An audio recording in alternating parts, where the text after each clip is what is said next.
Ebben a filmben szeretnénk bemutatni a Baidume Teamfeder Kaiwo Longcast féderbotokat, és azért beszélek többes számban, mert erre nem egyedül, hanem Sipos Gábor kollégámmal közösen vállalkozunk.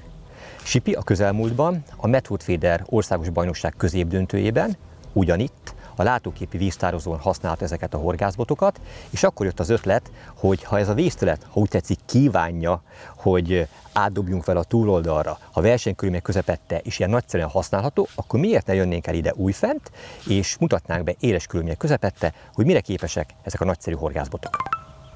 A már említett horgászverseny, a látóképi víztározó ezen ágában került megrendezésre, ahol egyébként kettőfajta technika jöhetett szóba. Az egyik az egy partközeli keszegezés volt, a másik pedig egy parttól távoli, illetve hát parthoz közeli, csak a tóparthoz közeli pontyozás, illetve nagytestű keszeghorgászat.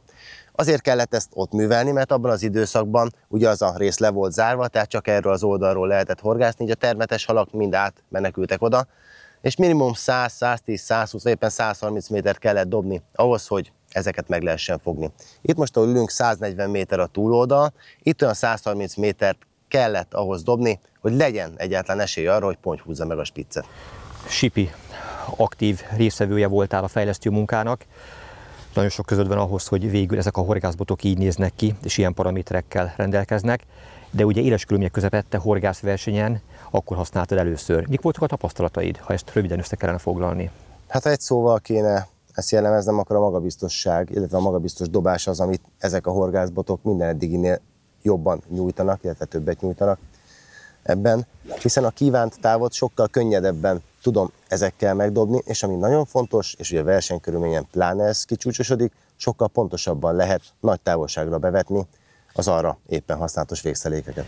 De mielőtt bárki azt gondolná, hogy ezek a nagyszerű horgászeszközök kizárólag csak a versenyhorgászoknak készültek, sietve szeretném elmondani, hogy természetesen azoknak a horgászoknak is jó alternatíva lehet, akik már rendelkeznek jó néhány féderbottal, és tudják, érzékelik a különbséget a különböző horgászbotok között, és könnyedebben szeretnének magabiztosabban nagy távolságba horgászni. Mert ezek a horgászbotok talán most az elérhető egyik legjobb alternatívát kínálják, talán az egyik legjobb távdobó féderbot, ami elérhető Magyarországon. Azt soha nem lehet mondani a legjobb, mert mindig van tőle jobb, de a mi választékunkban egyértelműen a csúcs kategóriát képezi, ezeket fogjuk most részletesen bemutatni.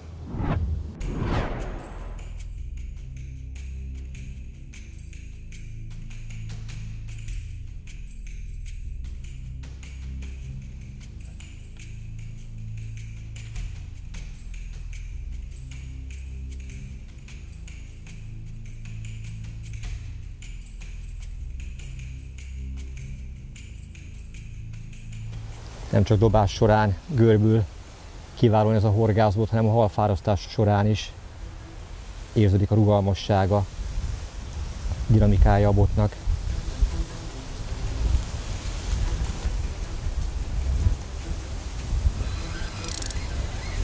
A dobó erőke.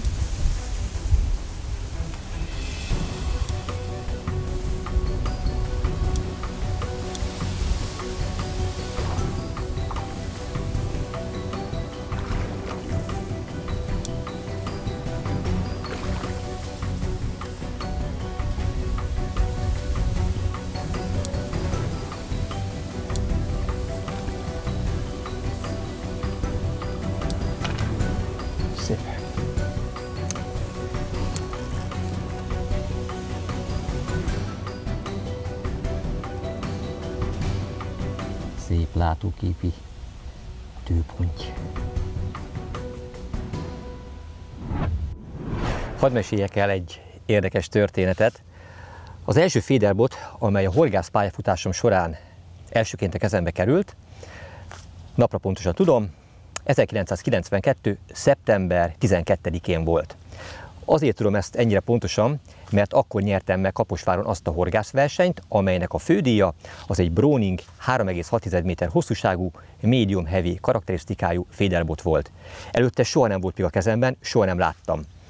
Amikor hazavittem, a horgászbarátaimnak büszkén mutogattam a nyereményemet, és amikor összeraktam a bottagokat, akkor amikor rázogattam az utcán a botot, hát nem voltam elég körültekintő, és a rezgőspiccet nem toltam be elég erőteljesen, és miközben egy lendületes dobást próbáltam imitálni, a botspicc kirepült bele a betonba, és eltörött.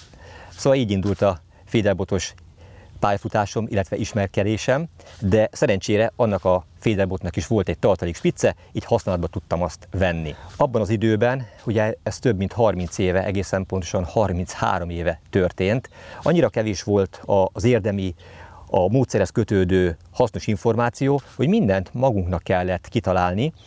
Egyetlen egy használható média volt még akkor tulajdonképpen a Magyar Horgász Újság, ebből lehetett valamit úgy, ahogy begyűjteni, de hát a féderezés az olyan szinten ismeretlen volt, mint most mondjuk a harangöntés a horgászatban. Elnézést, nem jutott eszembe jobb példa. Egy szó mint 100, kerestem az utamat, kerestem a megoldást, kerestem a lehetőséget, hogyan lehetne ezt hasznosan horgászat szempontjából, halfogás szempontjából hasznosítani, és 2 évre rá, az is tisztán előttem van, sikerült egy olyan végszeréket összeállítanom, amellyel a saját tavunkon, a Kiskolosi Sóston tudtam vele fogni egy pontyot. Fantasztikus élmény volt, és most gondoljatok bele, hogy onnan kezdődött ez a féderezés, és nem csak én voltam ennyire tudatlan akkor még ebben a témában, hanem mindenki, aki ezzel ismerkedett, és hol tartunk most a féderhorgászat terén. Ha valaki fogékony a téma iránt, akkor most 5 perc alatt olyan mennyiségű hasznos információt tud begyűjteni, mint mi akkor annó 5 év alatt sem. De még mindig látok egyébként nagyon sok olyan horgászt, aki nem megfelelő módon használja a féderbotokat, és nyilván van egy csomó olyan horgász, aki csak most kapcsolódik bele a horgászatba, most ismerkedik ennek rejtelmeivel, és teljesen normális, hogy senki sem úgy született, hogy az anyja hasába már magába szívta a féderbotos horgászatnak minden csinyát, binyát. Ezért osztunk meg tulajdonképpen szinte minden nap, minden héten, minden hónapban, akár a féderezéssel kapcsolatos hasznos információkat is a közösségi felületeinken. Egy idő után annyira megkedveltem a féderbotos technikát, annyira magamévá tettem, és tulajdonképpen folyamatosan fejlesztettem saját magamat, illetve ahogy egyre többen belekapcsolódtak ebbe, a tudásunkat átadva egymást fejlesztettük, és jutottunk el arra a szintre, nyugodtan mutatom többes számban, hogy durván 20 évvel ezelőtt egy ilyen féderrobbanás következett be Magyarországon, egyre több horgászverseny került így módon megrendezésre, illetve egyre többen érdeklődtek a módszer iránt, és az én életemben egy óriási mérföldkő volt az, amikor a Spróval közösen, ez egy holland tulajdonú, Európában ismert horgászcikk készítő és értékesítő nagyvállalat, szóval velük közösen elindítottam az első nevemmel fémjelzett féderbotok gyártását. Ez egy hihetetlen nagy elismerés volt, hihetetlen nagy megtiszteltetés volt, hogy egy világmárkával, egy világcéggel együtt dolgozhatok, és megjelenhetett az első agresszív Karp féder névre keresztelt horgászbotom, majd utána folyamatosan jöttek a speciális, egyre kiforrottabb, egyre magasabb műszaki paraméterekkel rendelkező horgászbotok.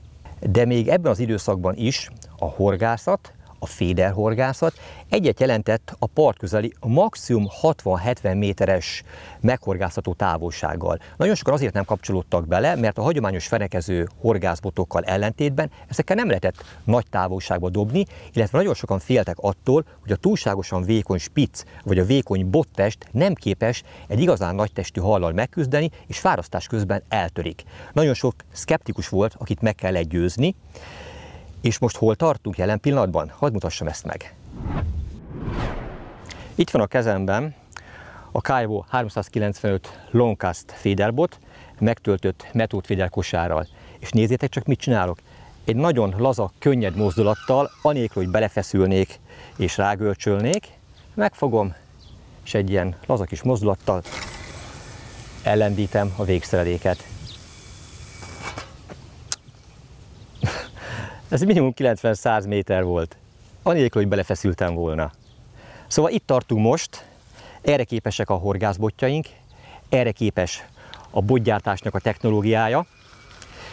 Ezzel tulajdonképpen azt akartam sugallni, hogy anélkül, hogy valaki komoly gyakorlattal rendelkezne, anélkül, hogy kigyúrt izompacsírta lenne, de ha van egy minimális affinitása és legalább tud dobni, akkor ezekkel a horgászeszközökkel már könnyedén tud 100 méterre is dobni, és hogyha tényleg veszi a fáradtságot, ráedz, gyakorol, akkor könnyedén tud 120, 130, 140 vagy akár 150 méter távolságba is ezekkel a féderbotokkal dobni.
Szóval itt tartunk most, és hát az elmúlt 2 évtizedben, amióta botfejlesztéssel, féderbotok tesztelésével és forgalomba hozatalával foglalkozok, azért volt időm kitapasztalni ezt a szakmát.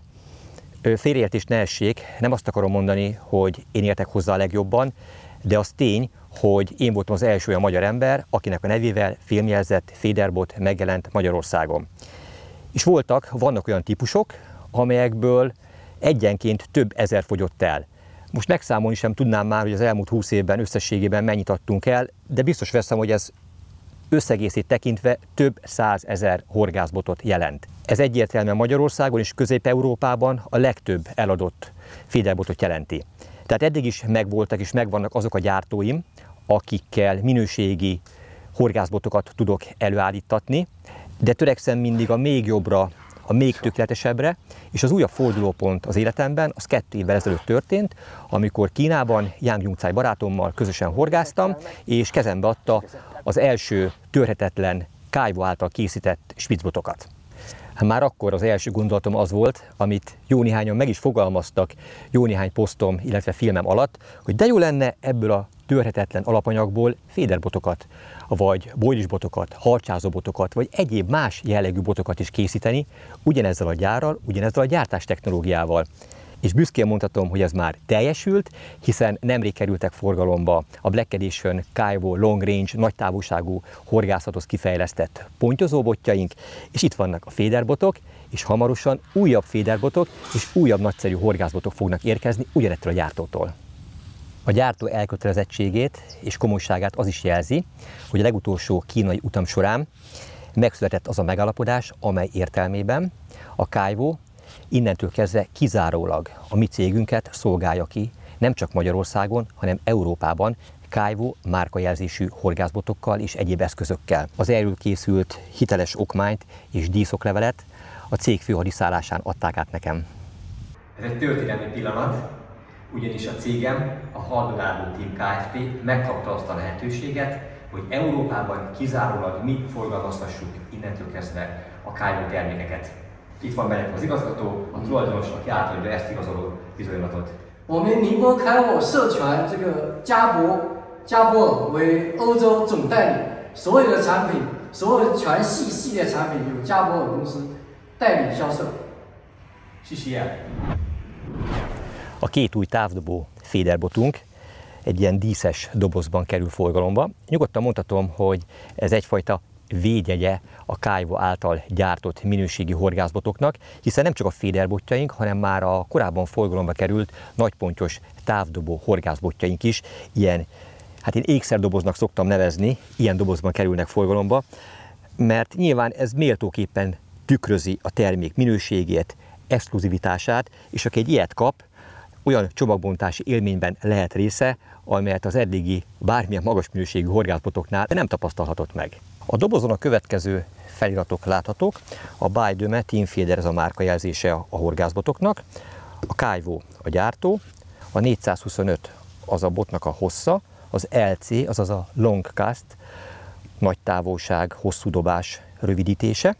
Itt látható a termék cikkszáma, a pontos hossza, a tagok száma, a botnak a tömege, a dobósúly tartománya, a 425 Longcastnak 70-től 195 g-ig, míg a 395 cm hosszúságú botnak 50-től 170 g-ig terjed. Mindkét dobozon látható a bot alapanyaga, ez a T1100G M40X japán toré karbon alapanyag, a világ egyik legjobb bot karbon alapanyaga, és következik további két nem megszokott adat, az egyik az elérhető dobótávolság, a másik pedig a terhelhetőség. Ez a hosszabbik botnál akár 180 méter is lehet, míg a rövidebbiknél 150. A rövidebbik bottal akár 8 kg-ot is fel tudunk emelni, anélkül, hogy szétrobbanna a bottest, míg a hosszabbikkal pedig ez 9 kg. Nagyon fontos, hogy ezek nem légből kapott számok, és csak azért kerültek rá, mert jól mutatnak, és akkor valami nagyot akartunk mutatni vagy mondani. Szó nincs erről. Ezek hitelesített körülmények közepette mért adatok, és csak azután kerülhetnek rá a botra, pontosabban a dobozára, miután erről a gyártó 100%-ban megbizonyosodott. Ugye elsőként a spitzbotoknál tapasztaltam ezt, egyszerűen elképesztő, hogy tényleg miért nem törnek szét. Hát most már tudom, azért, mert rendkívül jó alapanyagot használnak, a világ legjobb, jelenleg elérhető karbon alapanyagát, illetve olyan gyártástechnológiával munkálják meg ezeket a botokat, amelynek a végeredménye egy pillekönnyű, erős és törhetetlen horgászbot lesz. Ami nem jelenti azt, hogy ezt nem lehet eltörni, természetesen ezt is, hogy akarom, akkor a térdemen ketté tudom törni, de rendeltetésszerű használat mellett dobások és halfárasztás során valóban törhetetlenek. És közben kinyitottam ezt a díszes dobozt, amely garantáltan megvédi szállítás közben a horgászbotunkat, de nyilván a legkevesebben szállítják ebben a díszdobozban. Máris, ami elsőként a kezembe kerül, az egy tépőzár, amellyel a bottagokat lehet rögzíteni szállítás során. Itt van egy Kaiwo garanciajegy. Korábban már kivettem azt a vászon tokot, amelyben szintén szállíthatjuk a botunkat. És akkor itt vannak ezek a gyönyörűen megmunkált szép bottagok, amelyek ugye ebben a szivacsos dobozban oly módon vannak elhelyezve, hogy hát nem kell attól félni, hogy amikor elküldjük a vevőinknek, akkor megsérülnek. Minden tagnak megvan tökéletesen a helye, és a 425 cm hosszú változat az alapból ugye 2 spiccel kerül forgalomba. Az egyik spicc az 5, még a másik az 6 unciás a 425 cm hosszúságú változatnál, még a 395 cm-es változatnál ezek a spiccek 5 és 4 uncia erősségűek. Na most ebből is látszik azért, hogy ez nem a keszek horgászathoz kifejlesztett, rendkívül érzékeny, finom horgászbot. Itt a cél egyértelműen az elérhető legnagyobb dobótávolság, amelyhez speciális karbonspiccek passzolnak. Hogyha már a spiccet fogom a kézben, akkor jól látszik, hogy arra is kényesen ügyeltünk, hogy a láthatósága tökéletes legyen. Az első 3 gyűrű között látható osztás az fluósárga, még az ezt követő rész az narancssárga, még a vége fekete. Tehát ebből a 3 színből valamelyik biztos, hogy minden időjárási és fényviszony körülmények közepette tökéletesen látható. Fontos tudni, hogy a rövidebb és a hosszabb féderbot spiccei átmérőjüket tekintve azonosak, itt tetszés szerint cserélgethetők akár. A rezgőspicceken található gyűrűk is kellően nagy méretűek, hogy a dobást ne fékezzék, és jól látható, hogy a megtámasztott spiccgyűrűt 2 darab egy talpú gyűrű követi, De már a rezgőspiccen található a negyedik gyűrű egy megtámasztott kéttalpas gyűrű. A spicc befogadó tagon tovább haladva látható, hogy 1, 2, 3 dupla talpú, nagy átmérővel rendelkező gyűrű található. A középső tagon 2, míg a nyíltagon már csak egy nagyméretű keverőgyűrű található. Ezen a horgászboton összesen 10 darab gyűrű található, míg a hasonló távdobó fédelbotokon általában 14-15 darab gyűrű szokott lenni. Na most az, hogy végül ennyi gyűrű került rá, vagy csak ennyi maradt rajta, ebben nagy köze volt Csipinek, gyere licces közelebb, Csővári Tibinek, botépítőmesterünknek és Bec Gyula csapattársunknak. Ők tesztelték, ők javasolták azt, hogy ennyi pont elegendő erre a botra. Miért volt neked is az a kérésed, hogy csak ennyivel oldjuk ezt meg? Nagyon fontos volt ugye az, hogy a nagy távolságú dobások miatt ugye nagyon sok zsinór az, ami kifut a gyűrűk közt. Minél kevesebb a gyűrű, annál kevesebb a súrlódás, annál kevesebb energia úgy vész el ugye a dobás közben. A másik meg, ami nagyon fontos, hogy szinte már nem tudunk, meg nem is lehet dobóelőke nélkül dobni, és ugye a dobóelőket csomó minden egyes gyűrűben, még ha minimális az a csomó nagyon pici, akkor is akadozik. Ez nem csak a dobás távolságot rontja, hanem magát a dobás pontosságát. És ez a kettő összeadódva már... Súlyos métereket jelenthet a végén, amivel kevesebbet tudsz dobni azonos lendítőerő mellett. Igen. És nagyon fontos, hogy mindemellett ugye azért a gyűrűk elhelyezkedése is precízen kimért. Ugye ez elsősorban Csővári Tibinek volt a javaslata, majd ezt a kályvómérnökökkel egyeztetve tovább pontosítottuk, de a lényeg, ha most ezt megnézzük mind dobás, mind fárasztás közben, a karakterisztikája, a görbületi íve a botnak tökéletes. Igen. Semmilyen más botnál én nem tapasztaltam azt, hogy ennyire kevés gyűrű tudja elvezetni úgy az energiát a bot testre, a karbonspicre, hogy az ne törjön el. Jó, de ehhez kell az a speciális karbon alapanyag, ez a T1100G M40X, amely képes erre. A mérnökökkel, amikor beszélgettem, és kérdeztem tőlük, hogy miért nem lehet ezt dobás közben eltörni. Tehát nincs az a fizikai erő, amit ebbe bele tudsz adni, és ahogy növeled a súlyt, ráadásul akkor sem érzékeled azt, hogy veszélyben lenne a botod. Jó, persze nyilván nem 500 g-ról beszélünk, de egy optimális súlyhatár fölött sem érzed azt, hogy eltörne a bot. Erre azt mondták, hogy ez az az alapanyag, ez az a karbon alapanyag, amely a legjobban bír a torzítást. Tehát a legjobban terhelhető. Nem dolgoztunk eddig ilyen alapanyaggal, hát most ezért tudjuk, hogy mire képesek ezek a nagyszerű botok. Ugye ezt a torzítást a spitzbotoknál jól megfigyelhettük. Igen. A kétkedőknek azért elmondanám azt, akik esetleg kevestik ezt a gyűrűszámot a féderbotokon, hogy a hasonló jellegű távdobásra kifejlesztett nagypontyos botokon, azokon 6, maximum 7 gyűrű is elegendő, és mégis tökéletesen tudják a dolgukat. Elérkeztünk az ósótartóhoz, amely egy nagyon exkluzív, nagyon szép kivitelű, és ugyanakkor nagyon jó fogást biztosító ósótartó. Amikor rögzítettük az ósót benne, mind a felső része, mind az alsó része olyan kialakítást kapott, amely nagyon kézesímuló, míg az alsó része például nem bántja, nem irritálja az ember tenyerét, hiszen ezek a bordák, ezek a menetek, ezek nem érnek hozzá a tenyerünkhöz. A nyél hosszak a következők, az ósótartó közepétől indítom. A 425 cm hosszúságú változatnál ez 60 cm, még a rövidebbiknél ez pedig 55 cm. Nagyon szép keresztszál erősítés kapott a nyél és a teljes bottest, de hogyha ránézek most itt a bottartóban pihenő botokra, gyönyörűen megsüti őket a nap. Nem csak hogy jók, hanem nagyon szépek is. Mindkét bot nyelét egy neoprénnel borított markolat zárja le. A bottesten található igényes feliratok nem szorulnak különösebb magyarázatra, teljesen jól érthetők ezek a számsorok is, viszont van itt egy QR kód, egy egyedi sorszámmal ellátott a bot azonosító, amely során minden bot beazonosíthatóvá válik.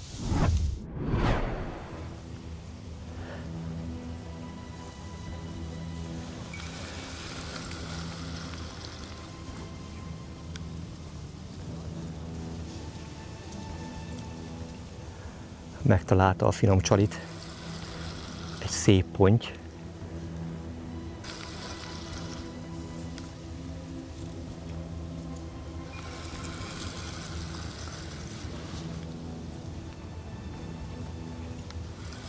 Felém úszott eddig egyébként.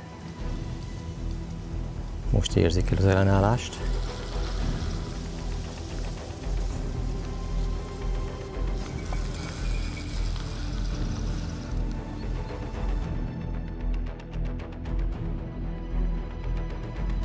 A legtöbb távdobó féderbot az utolsó 10-15 méteren vérzik el, amikor a hal már ott van a part közelében. Ugye nagyot dobni nagyon sokféle bottal lehet, de a legkritikusabb pillanat az pont a szákolás előtti, amikor a botnak a rugalmasságára is szükség van. Ha kis horoggal horgászunk, vékony horogelőkével, és nincs a botnak kellő rugalmassága, akkor sajnos elveszíthetjük a halat. Ez a bot viszont kellő rugalmas és dolgozik a fárasztás teljes időtartam alatt. Milyen szépen leköveti a halat. Fürge harcos.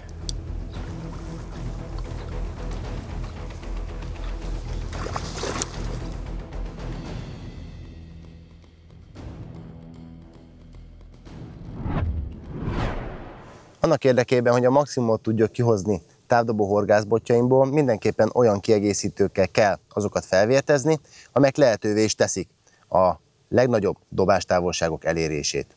Orsó tekintetében ez azonos, mind a két botmérethez a lehető legjobb, az a Bidemet Team Feeder Master Longcast 6600-as.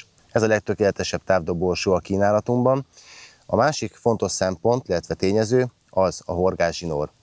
Nyilvánvaló, hogy a lehető legnagyobbat a minél vékonyabb főzsinórra lehet dobni. Ez féderezés esetében 0,18 mm-es szokott lenni, azonban mi most 0,20 mm-eset tettünk fel azért, mert itt azért a terep és a kagylós ajzat igényli azt, hogy legyen azért egy erősebb főzsinór, de még ezzel is el lehet érni azt a dobástávolságot, amit most pecázunk. A következő, ami kardinális kérdés a távoli horgászatoknál, az pedig a dobóelőke. Ez ugye lehet monofél, lehet felvastagodó, vagy lehet fonott. Egyértelmű, hogy a fonottal lehet a legnagyobb távokat elérni, azért, mert rideg, nincs nyúlása, és egyszerűen olyan kezdeti sebességet lehet adni a végszelékünknek, hogy az húzza befelé a főzsinórunkat. Ehhez fonott kell. Ezeken most 0,19 mm-es Kizuna fonott zsinór van fönn, ami bírja a strapát, és kegyetlenül meg lehet húzatni vele a dobást. A végszereléket tekintve is mindenképpen érdemes odafigyelni a részletekre. Mi most kettőfélét használunk itt. Az egyik, az egyértelműen a versenyhorgászok, illetve a versenyszerűen metodozók kedvenc kosara, ez a Preston kosár. Ez ugye eredetileg nincs ellátva vezetőszárral, ezt ilyen homemade lehet otthon elkészíteni. Egy gubancgátlócsővel lehet ezt kombinálni, és ez ugye a 80 g-os elles változat.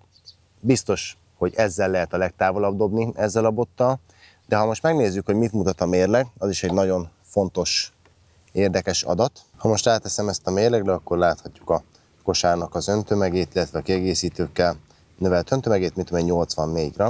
Most ezt megtöltöm a metódhorgászat során leggyakrabban alkalmazott pelletkeverékkel, jó tömören, mert ugye ez a kisméretű kosár akkor repül igazán jó, ez is, hogyha jó tömörre van préselve. Így, ez megtöltve, 103, majdnem 104 g. Tehát az biztos, hogyha szeretnénk nagy távolságra horgászni, akkor a minimum eldobandó tömegünk 100 g kell, hogy legyen. Az, hogy ez a tömeg, ez mekkora felülettel rendelkezik, ez nagyban befolyásolja ugye a távolság elérését. Nyilván ez a legkisebb méretű kosár, amit oda szépen be lehet dobni, ez az elles méretű, de mivel nem mindenki versenyszerűen horgászik, ezért sokan preferálják inkább a nagyobb kosarakat, amelyek nagyobb csalogatóanyag mennyiség bejuttatását teszik lehetővé. Éppen ezért a másik végszerelék, amit alkalmazunk, az egy XL-es kosár, méghozzá egy Dart Metal 70 g-os, ebbe azért bőven fér kaja, de nézzük, hogy mennyi. A megtöltött kosárnak a tömege az 105 g, tehát ez 35 g etetőanyagot képes behordani, míg a kisebb méretű kosár, amit az előbb mutattam, az csak 25 g-ot. Ez azért jóval több, és ugye itt a metódhorgászatnál egy kosáron múlik minden, ha az több, akkor több ideig tudjuk várni a kapást. Ami még fontos a gombóc bevetése előtt, hogy a töltetet mindenképpen precízen szépen formázzuk meg, akár műanyag, akár szilikon töltőszerszámról is legyen szó, szépen dolgozzuk ki, és utána, ha azzal végeztünk, akkor szedjük le a sorját, és nedves kézzel, ha lehet, még tömörítsük a gombócot, és szedjük le róla a száraz részeket, mert akkor repül igazán patikán ez a kosár. Sokszor egy-egy erőteljes lendítés során végletekig terheljük a felszerelést, és aztán megszokhattuk, hogy ilyenkor mindig a leggyengébb és legapróbb pont enged. Ez jelen esetben szinte mindig itt a kosár alatti kosár alatti csomó, igazából az egyetlen csomó a végszeléken, leszámítva a dobóelőke csomóját. Ezt mindenáron meg kell védeni, hogy ne ütődjön hozzá a kosár, és minél kevesebbet találkozon ez fárasztás, illetve dobás közben a kosárral ez a csomó. Ennek megvédésére zseniális kis eszköz ez a Tungsten Swivel Bead, amely egy wolfram szálakkal nehezített, rugalmas gumiütköző tulajdonképpen, amely jelentősége az, hogy ez az ütköző, ez ennek a bemetszésnek köszönhetően rácsúszik a csomóra, és nem csak a csomóra, hanem magára a forgóra is, a forgó szemére, ezáltal tökéletesen elrejti a kötést. Sőt, nem csak ezt a pici kötést, amit a fonott dobelőke képez, hanem a vastag, akár felvastagodó, akár 50-700 mm-re felvastagodó dobelőke csomót is elrejti, és megóvja azt. Azért tudja mindezt megtenni, mert az átlagos gumigolyókkal ellentétben ez sokkal erősebb, rugalmasabb, egyszerűen nem lehet benne így kárt tenni, pedig nyomkodom becsülettel, nem szakad át, és megvédi ezt a kötést. Valamint a kialakítása sem hétköznapi, nem egy sima golyó, hanem így felkúposodik, és ez azért jó, mert erre rácsúszik a kosarunk, és sokkal jobban szétoszlik a terhelés magán a gumin, illetve ezen a tungsten beaden. A végszereléket egy ilyen forgókapocs, más néven metodkapocs zárja le, amely tökéletesen passzol ugye egyrészt ez az ütközőhöz, másrészt pedig az egész összeállításhoz. Kellően erős, ahhoz, hogy a lendületes dobások során se törjön, vagy szakadjon át itt, ahol rögzül ugye a dobóerőke csomó. A másik fontos szempont pedig az, hogy ez a kapocs, ez plusz rugalmasságot, egy plusz flexibilitást ad a monofil horogelőkés pecához, ami ugye sok tavon már feltétel.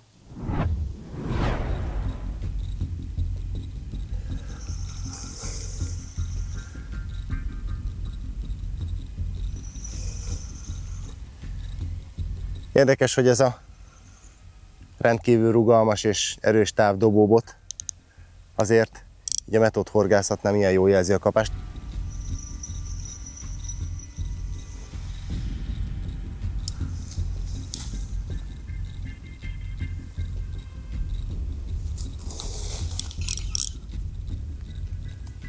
Jól jön ilyenkor hosszú bot az ebbe a nád nyiladékokba.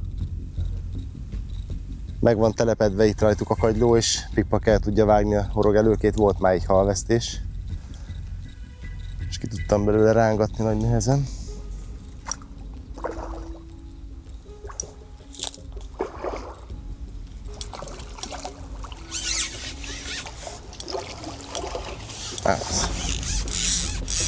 Hogy szoktad mondani? Nem tudok hibázni. Ez tény. Ügyes vagy. 425-ös jó erős lonkászbot, 130 méterre volt bevetve, annyit húztam ki alatt, és ez a vékony akadás így se tudott kiszakadni. Annyira rugalmas ez a bot. Nem tépte szét a hal száját, a horog. Lefertőtlenítem, és mehet vissza.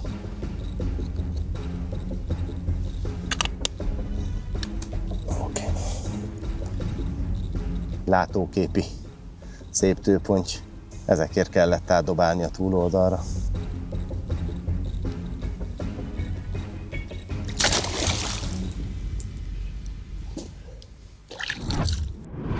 Nem mindig elég nagy távolságot dobni, a nagy távolságot meg is kell tudni horgászni. Értem ez alatt azt, hogy folyamatosan kell, hogy kontrolláljuk a végszerelékünket, főleg, hogyha metodozásról van szó.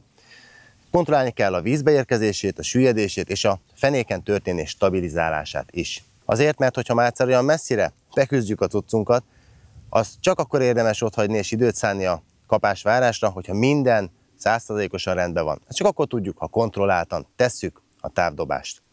Többféle módon lehet nagyot dobni, de egy valaminek mindig passzolnia kell, illetve mindig meg kell történnie, az pedig az, hogy végszerelék beérkezése előtt lassítva legyen az, és szépen legyen ráhelyezve a vízre. Ezt klipszel a legegyszerűbb megoldani, ha nem akarunk klipszelni, akkor pedig rá kell fogni a dobra, de klipszelve azért jóval egyszerűbb. A kosár tartalmának egyben történő bejuttatása a feltétele annak, hogy metód technikával haladfogjunk, ugyanis hogyha ez a gombóc a repülési sebességgel ér vizet, becsapódva oda abba a vízbe, akkor nagy valószínűség szerint darabokra esik, és csak töredéke jut le a csalik köré, illetve hát a kosárban benne maradva, mintha szépen, tudatosan dobunk. Erre figyeljünk oda. Többféleképpen lehet dobni. Jó magam a hátra vezetős, szépen folyamatos technikát alkalmazom, de vannak, akik statikusan megállítják hátul a végszereléket, és teljes erőbedobásból indítják azt el. Ezt mindenki találja meg magának, a jó technikát, és próbáltok tudatosan, szépen dobni. Nagyon fontos, hogy dobás előtt a féket teljesen húzzuk be, nehogy megcsúszson az orsó dobja, mert akkor bevághatja az ujjunkat, a fononcsinór. De hogyha még ezt is szeretnénk elkerülni, és a lehető legbiztonságosabban dobni, akkor mindenképpen egy dobó kesztyűt vagy dobó ujjat kell alkalmazni, annak érdekében, hogy megvédje a kezünket. Főleg ugye horgászat közben felázik a bőr, könnyebben tudja bevágni a fononcsinór. Mindenképpen érdemes erre odafigyelni, mert egyrészt nagyon fáj, hogyha bevágja, másrészt nem tudunk vele dobni. Ezzel stabilan rá lehet fogni ugye a zsinórra, átváltani a felkapókart, és minden készen áll arra, hogy minden erőnket beleadva bejuttassuk a végszerelékünket.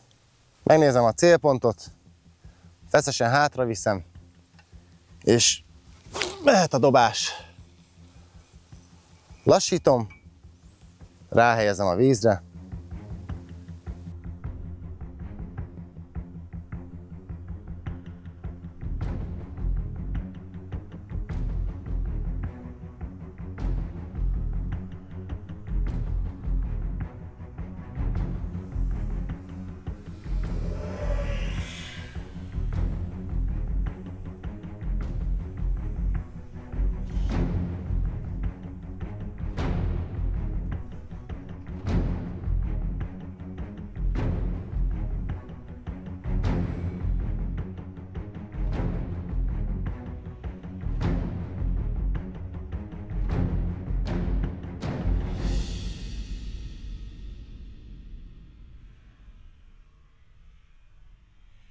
a zsinór majdnem, hogy feszes, tehát a dobás irányába néz. Innentől kezdve nem szabad elmozdítani a kosarat a helyéről, le kell tenni a botot, és ha szükséges, akkor ráfeszíteni a spicre, és várni a kapást.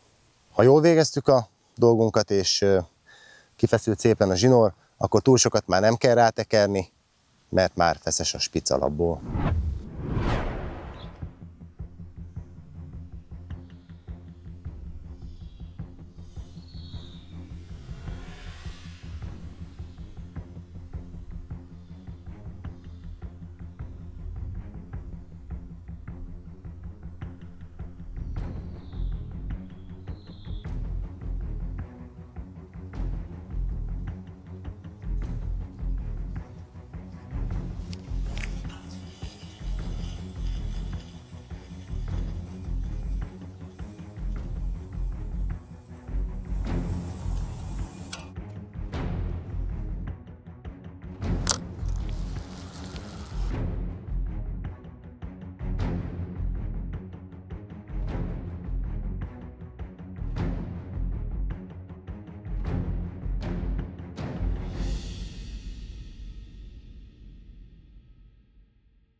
Sipi megmutatta a folyamatos lendületből való dobást, én pedig megmutatom a másik, nyugalmi helyzetből való kosárindítást, amely hasonlít a nagypontyos horgászatban alkalmazott végszerékbedobáshoz, azaz hátrahozzuk a megfelelő zászlóhosszal a megtöltött kosarat, felveszek egy stabil terpeszállást, a karjaimat kinyújtom, kiszemelem a célpontot, majd indítom.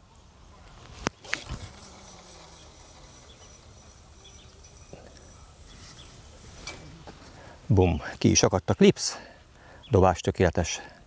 De van még egy titkom, ezt csak nektek árulom el, hogyan lehet a dobó távolságot drasztikusan növelni. Gyere közelebb, gyere. Elárulom. Nagyon sok gyakorlás. A beleölt idő és energia az, ami meghálálja. Tehát nincs kecmec, hogyha szeretnétek 5, 10, 15 vagy akár 20 méterrel, többet nem is mondok, növelni a dobó távolságotokat, akkor gyakorolni kell. És akkor ezek az eszközök maximálisan támogatnak titeket ebben, és tényleg nem lesz elérhetetlen távolság.